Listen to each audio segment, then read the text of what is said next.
Right, we are here at Alexandra Park and I am catching up with the President of Alexandra Park, Jamie McKinnon. Firstly, Jamie, thank you for joining me. Pleasure, Paul. Nice to have you over here. Massive announcements here tonight. You must have been so buoyed by what's been set up there with both Phil and Brad, Entone as well getting involved, and the TAB. So exciting for harness racing. Definitely is. Money makes the world go round, and Entone are fronting up.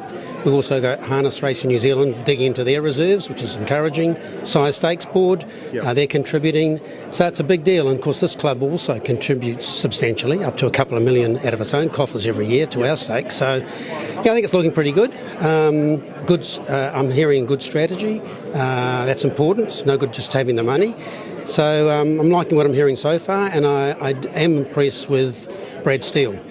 I had a meeting with him today for a couple of hours, and we went through his thoughts, and he's got a very good understanding of what's happening here and what needs to be done. So we're looking forward to supporting Brad, and hopefully we can kick a few goals. I think it's very important. Those races you said you contributed, they're over and above the 10 million too. Not being rude or anything along those lines, but that's the truth, isn't it? Like, there's a $10 million injection, and then you guys have got the money that you earn yourself, and you are putting that back into harness racing, which is pretty important for people out there to be aware of. Yeah, well, one of the big problems we have here in the north is shortage of horses. So we developed a new loyalty program. We've called it the Golden Gate. I actually borrowed the name from Pat Driscoll. Pat was talking about a Golden Gate one day when I was over at Yabby Dam, and it wasn't being used. I thought, that's a good name. So when we were looking at putting the program together, essentially what it is, it's a loyalty program for horses that race at Alexandra Park. During the year, if you line up 6 times and you accumulate enough points, then you can compete for $1 million. The $1 million is split over 10 $100,000 races, and it's 5 trot, 5 pace. We've got 3 ratings races. In other words, top 30 horses from top down will race in 3 races, and then a 2-year-old race and a 3-year-old race in each gate. So, we think that will help attract more horses, can consistently race here, not just race here, but consistently race here. So, a few things in play, but the club's funded that itself. I think that's important, because a lot of people are saying distorted figures, if you like, about how much money's coming to Alexandra Park. Now, there is money coming to Alexandra Park. We're not going to hide behind that. But that money there, I think people have conveniently put it in and said, they're getting extra, which, they're actually not, because that money would be there. If this announcement was made or not, those races still would be here. Yeah, I think if you looked hard at the figures, we're actually underfunded. If you looked at the age group racing, the disparity between the funding in the south and the north is probably hundreds and hundreds of thousands of dollars. For example, the pacing derbies at $400,000. We raced for 150 this year. The club put 50 in to make it up to something respectable like 200. Now those people have been around long enough know that the Auckland Derby, the Woodlands Northern Derby, is always the most valuable in Australasia. At 150, I think it's the least valuable. So we kicked in a 50. We've been told that they'll take it to 200, which is good. But 400 down south, too big a difference for me. Trotting Oaks, as you know, I'm a trotting man. The Trotting Oaks down there is 140,000. Auckland 40,000. I don't think that's quite right. So we've got to have a few conversations yet. But aren't they the national Trotting Oaks? They're not the South Island Trotting Oaks. Yes, but there was never a distinction between the two. I understand that, but coming from Australia, we have each state, and then we have, so is there not? Should we not have a premier? One of those as a premier? No, I think the reason being that there was always a south and a north, and we used to be called the Northern Derby, of course. And down there, it was the Metropolitan or the Addington Derby. It became the New Zealand Derby, and so all the New Zealand title treatment to the Northern races, like New Zealand Cup, were down there. Now, we always knew that the New Zealand Trotting Cup was the pinnacle event in harness racing in New Zealand, and it should be. And we have no problem with it getting an increase up to $1 million. That's great, because those races are what we need. They're the showpiece of our sport. But if you look at where the investment is in the north, now that is most of the major sponsors, most of the major studs, major owners, major training centre as in Stockman, Steve Stockman, Stonewall Stud. Well, that investment needs to be recognised, and I don't believe it's being recognised properly. And I'm not having a bitch about the new people coming in, what Entertainment are doing, but I think there is too big a disparity between the two. Whether you call it the New Zealand or the Northern, I think there's too big a disparity. So we're hoping that the club won't have to keep fronting up all the time, that there should be some extra support coming into that. The club's putting money into fillies and mares races, so it's great to see announcements of what they're doing for fillies and mares. We will continue to add to that, so I think that's really important.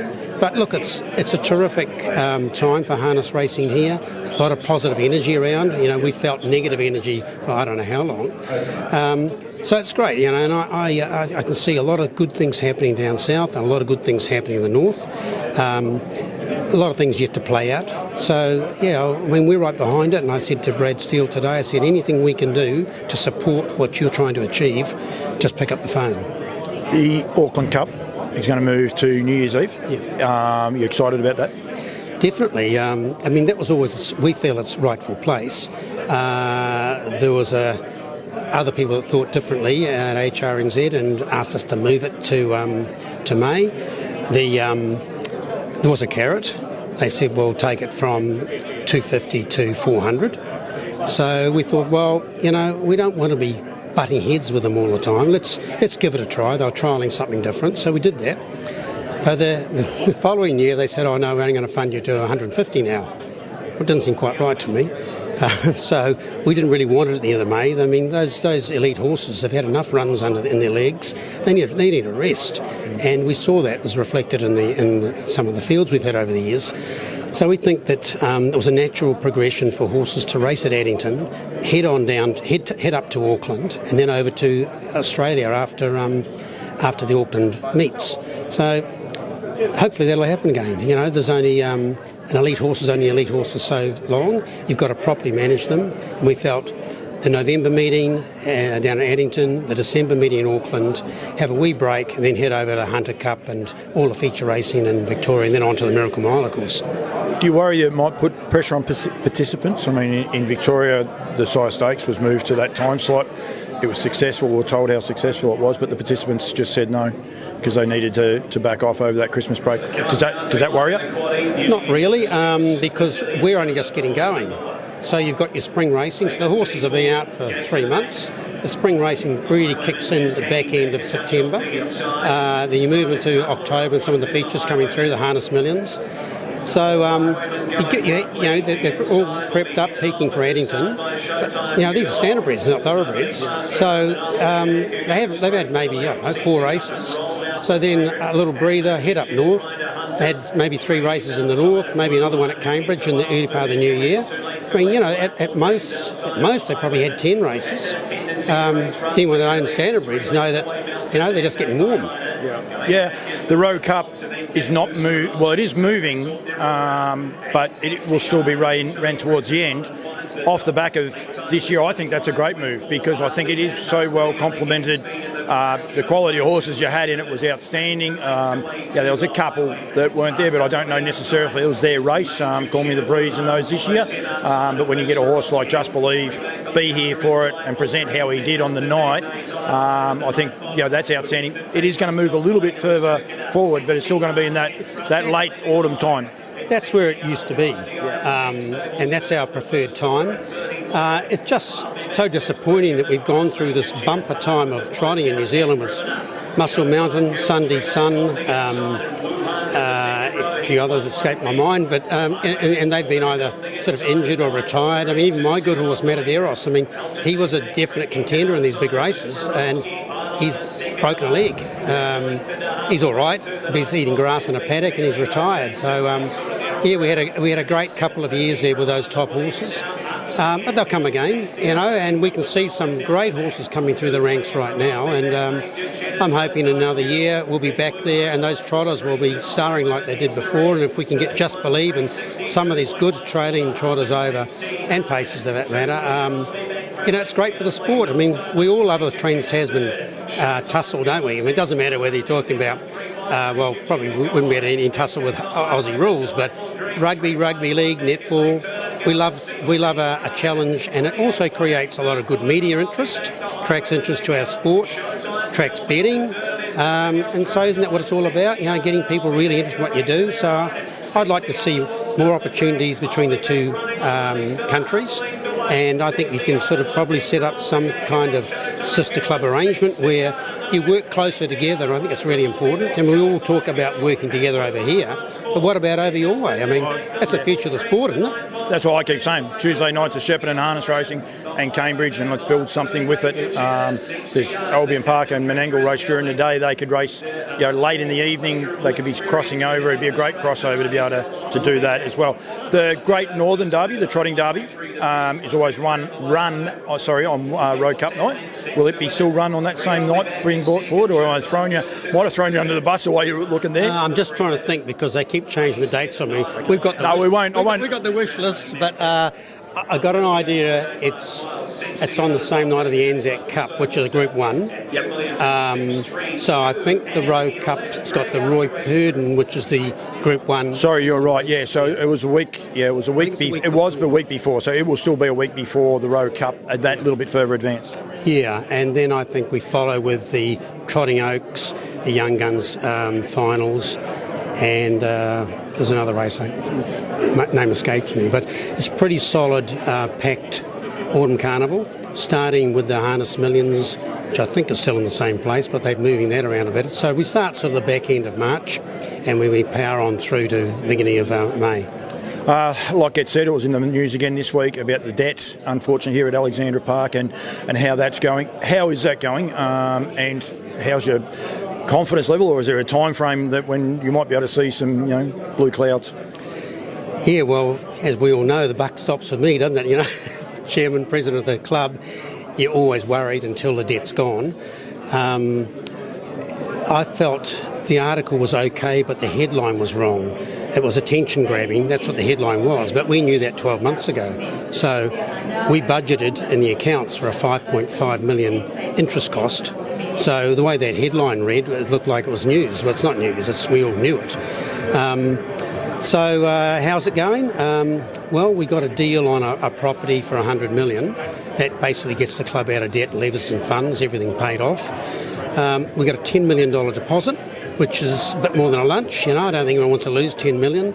Are they still on the hook? Yep, they are. I met with them 3 weeks ago. They're out of the property walking around with engineers and all sorts of consultants. So that's the behaviour of someone who's going to settle. So that's going to be potential training centre, like a replacement for Pukekohe? So what that is that's the sale of the training centre for 100 million, and which gets the club out of debt. So we've got 10 million left over, which we've ring-fenced for a future training centre. Club is committed to developing that. I know there's people out saying, oh, no, they're not. Well, I can tell you now, we are committed. If we've got 10 million, which we expect to have, that's going straight into developing a training centre. Where it is, we don't know at this point. We're looking at a number of properties. One's a 100-year lease property, and another one is we would own it. A lot of it depends on money.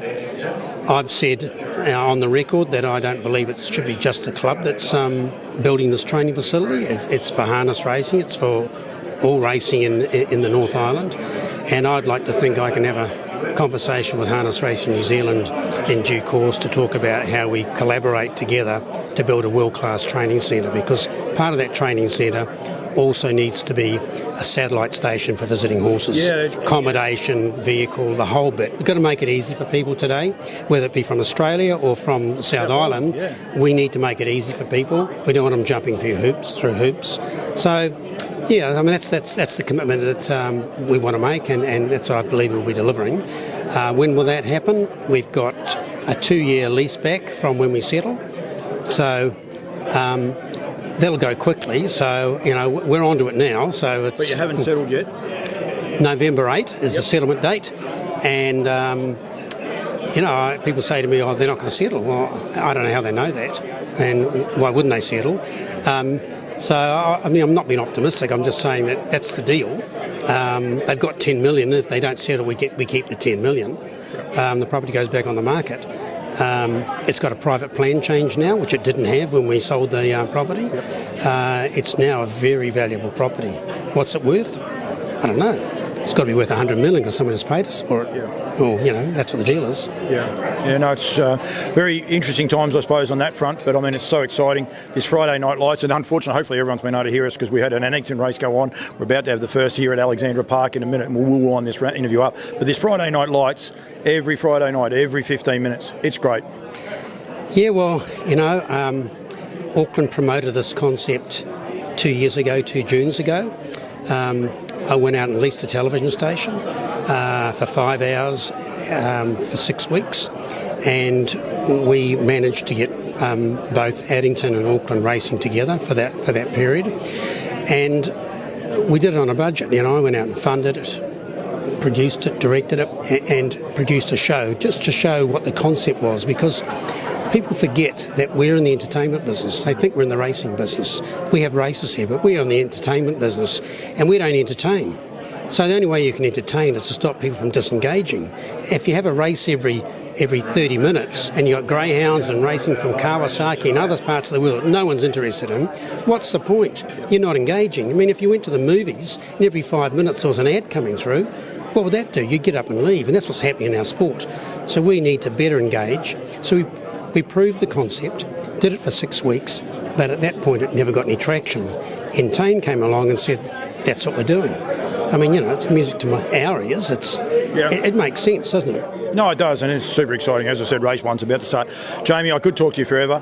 Thank you. Congratulations on tonight. Be exciting. Great to see so many people here too, and so many people upbeat. Thanks, Paul. It's always good to talk to you, and I appreciate the efforts you make coming over here and spreading the word back home. And I'd like to get over your way and spread the word a bit more and see if we can get a bit more participation between our clubs. That's the future. I agree. Couldn't agree more. Thank you very much, mate. Cheers.